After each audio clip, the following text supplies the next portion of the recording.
afternoon, America and the rest of the world. Xander J. Hobson here, stand-up comedian, entertainer, director, and producer of boxing documentaries, and internet troll to those who need internet trolling. This here is another episode of The Devil's Advocate, brought to you by the Brilliant Artist Movement. We're trying to grow the channel, so please like this video, hate this video, share it. Leave a comment in the comment section. It could be something nice or it could be something nasty. But you already know, if you get cute in my comment section, yo! Knock it the fuck off! I'm gonna chop your damn head off. I am the troll's troll. A comedian whose name I can't remember said, friends are like teeth. When you are younger, if you lose them, you can get some new ones. But when you get older, if you lose your teeth, you can get some new ones, but they won't be real. Or words to that effect.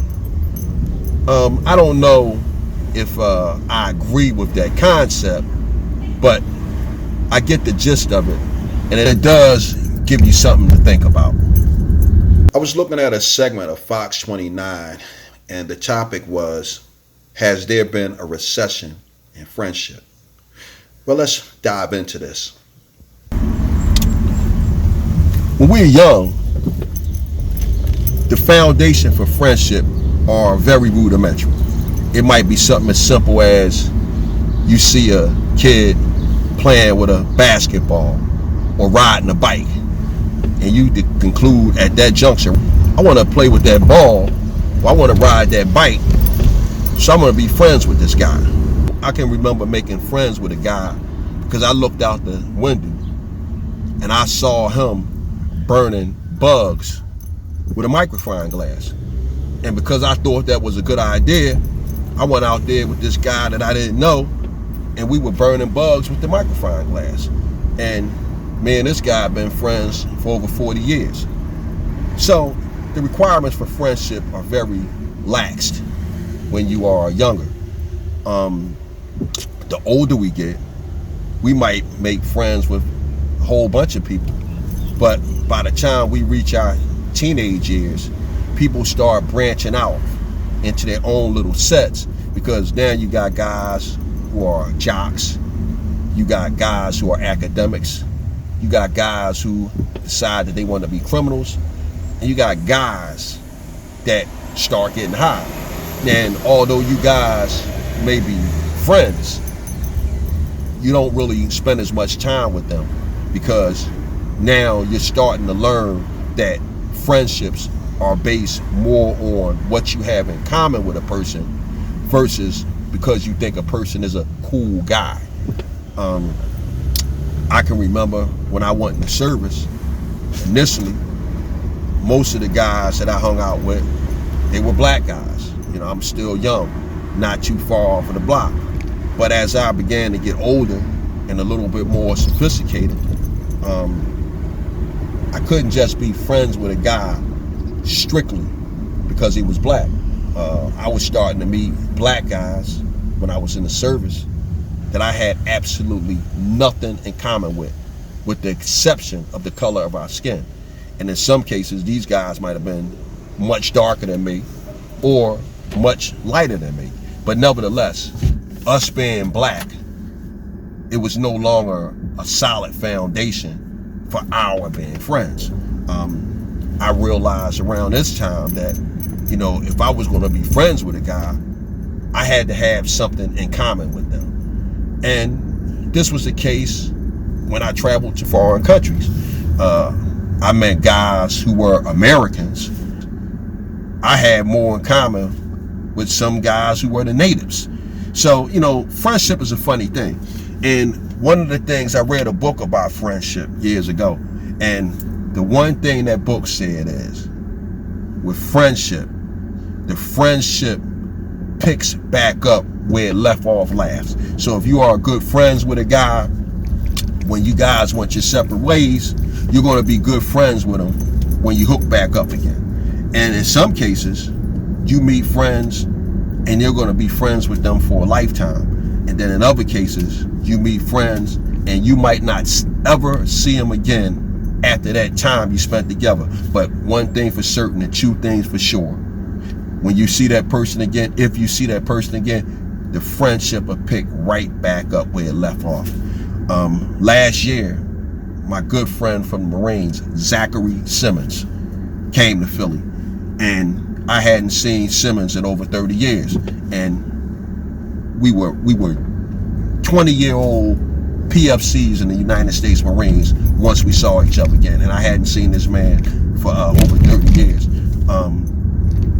By the end of the month, between July 23rd to the July 26th, I'm going to be going down to Norfolk, Virginia, and I'm going to meet up with my buddy Simmons from the Marines, my buddy Cecil from the Marines, and my buddy Sean, who's from Philadelphia, but he joined the Navy, and I'm going to hook up with all of those guys, and then maybe my buddy Dash from the Air Force is going to link up with us. But friendship is a very, very important thing.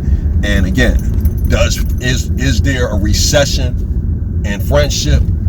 I don't think this is the case. I don't think it's hard for people who want to make friends to make friends. But as you get older, it depends on the type of individual you are. If you are an introverted person, well, maybe you might not have a lot of friends. But if you are a person who is an extrovert, I don't think an extrovert will ever have problems making friends. In today's society, we live in a time where there's a lot of interpersonal things going on. People on the computer, people with jobs, and it don't really require you to have a whole lot of interaction with other human beings. So again, if you are the kind of person that's an introvert and you are in one of these jobs where you don't really have to interact with a lot of people, maybe you might not have a lot of friends. I can remember when I was driving tractor trailers right after I got out of the service. I spent maybe 85 to 90% of my time alone. And what I did for human contact, I joined the LA Fitness Gym in Ballard-Kenwood, Pennsylvania, and I met a bunch of guys at this gym on the same basis that I met a lot of the guys that I met as a youngster.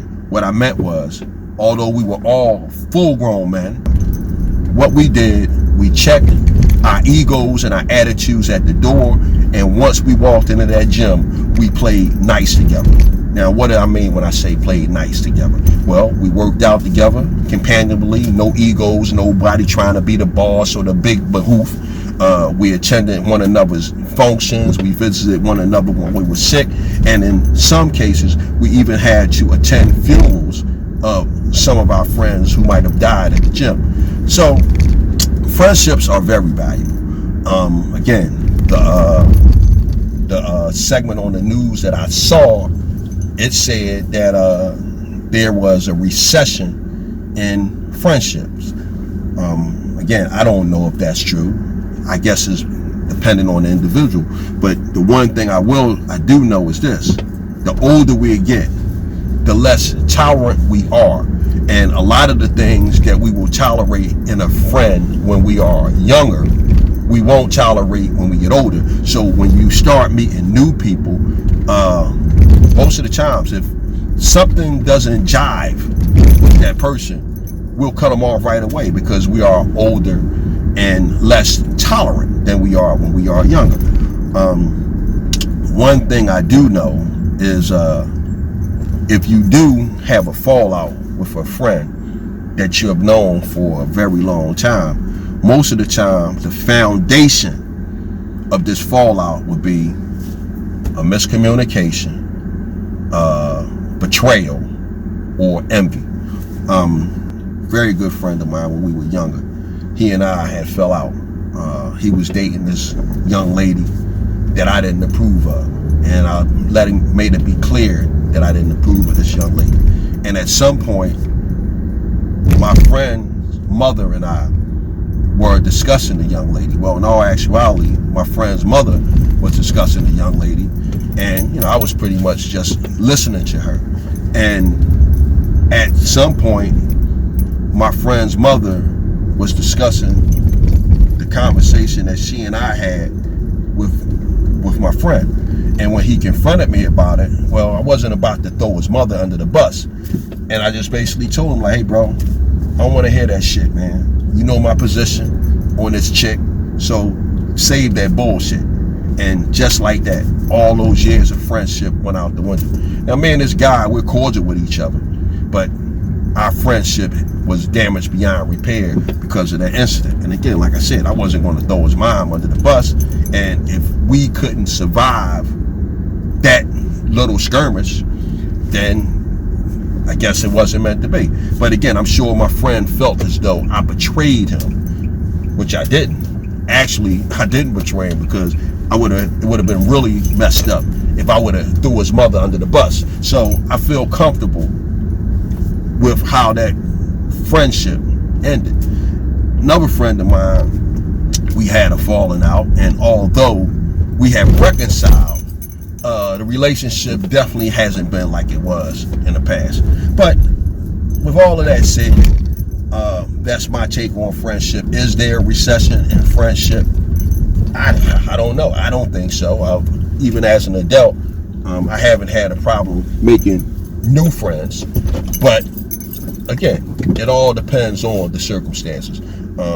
If you're one of these people and you're having trouble making friends, I don't know. If you're an introvert, I guess that's something that you would need therapy to fix. But again, I'm not trying to solve problems. I'm just giving my commentary and trying to grow my channel. And with that said, I'm done with it. Bam!